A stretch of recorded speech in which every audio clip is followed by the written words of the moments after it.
some people spend ages to talk about wine pairing and hours, at the end drink and eat. That should be fun. However, we do have some rules, it's true. When a sommelier talks about wine pairing, he talks about textures. Textures of the food, yes, but texture of the wine.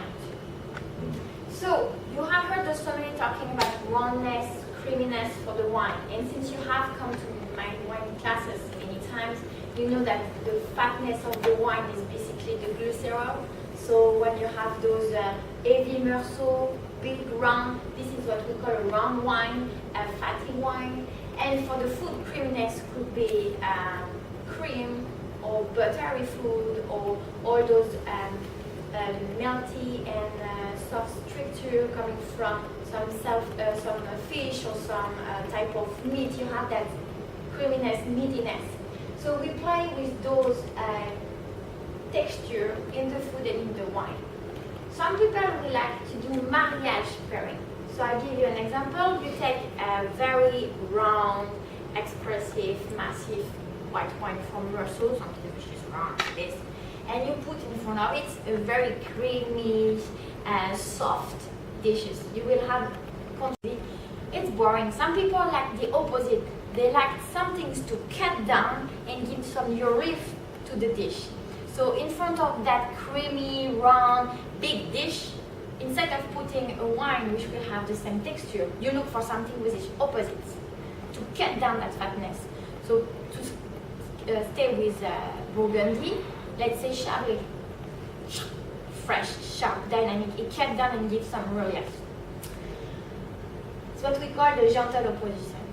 So I gave an example with a sharp wine which goes on a very milky, creamy meal, but it can be a very milky, creamy wine which goes with a dish which is slightly more acidic and fresh. It works like that. Some people prefer one, some people prefer the others. The main key about wine pairing anyway is the balance. If it's too much on one side, it's too big and you feel like full and you slip under the table. So you need to find the balance. Story of aromas too. If you have those big aromatic wines like some Sauvignon Blanc in front of a dish which is full of aromas, it's too much aromas. Our palate cannot take more than 4 aromas anyway. So at the end you are lost. It's no balance, it's boring and you don't understand it. And actually the wine which can be great or the dish which can be great will be both so-so. So again, everything will come to the balance of the pairing. Helping each other. That is also one of the main key. Sometimes you have a wine which has a lack of structure, it's a bit flat, a bit slow, you feel like it's going down a bit. If you put on that wine a rich milk or something which just kick the wine up, they help each other and you have a voluminous pairing. The wine by itself will be nothing, but the wine with the dish will be amazing. That we play a lot with. And actually it's important because it's just like, you know, when you buy a ring, if the ring itself, it's already very complex with many design and everything.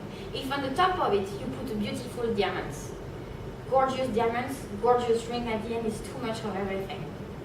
But if you put a simple ring which looks a bit so-so, but you put a beautiful diamond on it, it takes volume and relief and is gorgeous. So it's all about balance. How it's awful for me to explain, but pairing is about simple rules, textures. Do not play too hard with the aromas. Be careful of what type of food you have. If you have oyster, it's very yoddy, salty, and you put on the top of it a very aromatic Sauvignon Blanc, it's a disaster. So you have to play with the freshness, the roundness of the wine to go in mariage or opposite with the texture of the food. And you have to always be careful that if the dish is so rich and beautiful, if on the top of it you put a wine which is so rich and beautiful, it can be just too big. At the end you don't see one on the other. So it's very sad for both of them. Okay, but it's not big secret about it, so shock to avoid, of course. So let's say I choose Sauternes 2003, very hot year. So do you imagine the Sauternes is already a lot of sugar. 2003, the heat wave in France. So you have one of those heavy, sweet, white wine, and on the top of that you put a chocolate cake. Oh my God, you fell asleep right away on the table. You can't move, you can't stand up ever again. It's just too sweet, too big, all together.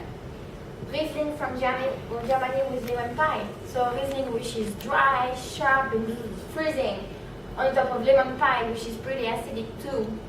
Even if I shouldn't use that word when we speak between. It's just too acidic, and at the end the balance is not there. But if you put maybe something sharp like a Riesling, a big chocolate cake, maybe why not? After I choose dessert as an example, because for me it's the worst ever to match. Dessert I gave up a long time ago. I don't know what to match dessert with wine. It's really difficult. So what about Asian food? So when I arrived in Singapore, it was something very challenging for me to match Asian food with wine. And when I arrived, I thought that, when your mouth starts to burn up because you do have too much spice on your palate, I thought that I should go for a very refreshing white wine. The acidity that I don't have to say the word, the fresh. I thought that with choosing fresh wine, crispy, will help my palate to cool down. Very bad, don't do that. Actually, it's kicking the spice up and it's giving you a kick and you feel even more the spice, so it's awful. What you have to do when you have those type of spicy food is to choose creamy, round wine, which will, in what we say in French, tapisser the spice. So you will feel that roundness, which will cool down the palate. So when you have spice, if you have Asian people who already like Asian spicy food, why not giving a kick to it? But if you do that with people who don't enjoy spice, oh my God, I tried many times and I was like, so awful. I drank the full bottle, it didn't work. So yes, wine pairing in the Stone Age. I wanted to make you laugh. So what's going to happen? It's now that you have, that there's no secret about wine pairing basically, because I told you it's not science, and the only truth is that there is no truth.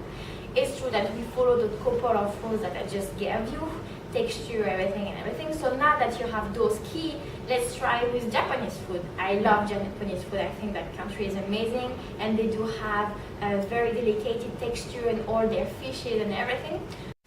What I'm giving to you as a tip, so clue, it's actually what I learned at school, because this is not my idea. It's exactly what I was doing every Wednesday at school when I was studying wine. So every Wednesday we were trying type of food with many wines. Okay. And our teacher tell us, so you try the wine first by themselves. Then after you identify the food, so you try the food and you try to get what is the predominance aromas, Yeah. what are the texture from both. Okay. At the beginning. Then after, from that you can see what is missing or not, and if the wine can actually brings to the dish what is missing, or if the dish can brings to the wine what is missing. So you can try the wine first. So I did pick one French wine which is the Pouilly Fumé. So Pouilly Fumé is from Loire-Vallée, and it's on your left. And Pouilly Fumé, as you may know, it's a Sauvignon Blanc 100%. Then you have in the middle pretty old vintage for what it is. It's a Languet appellation, which is in the Piedmont. It's a Chardonnay from Pure Cesare. And the third one is a lovely winery where I have been for harvesting, but if you don't like it, you can tell me. Just don't spill it on the floor. But it's a very nice winery at the east of the north of South Island in New Zealand, north of Nelson, the Sauvignon Blanc too. So I try to, you will see what I try to do with those three selection of wine. I try to look for something to make you understand something else. So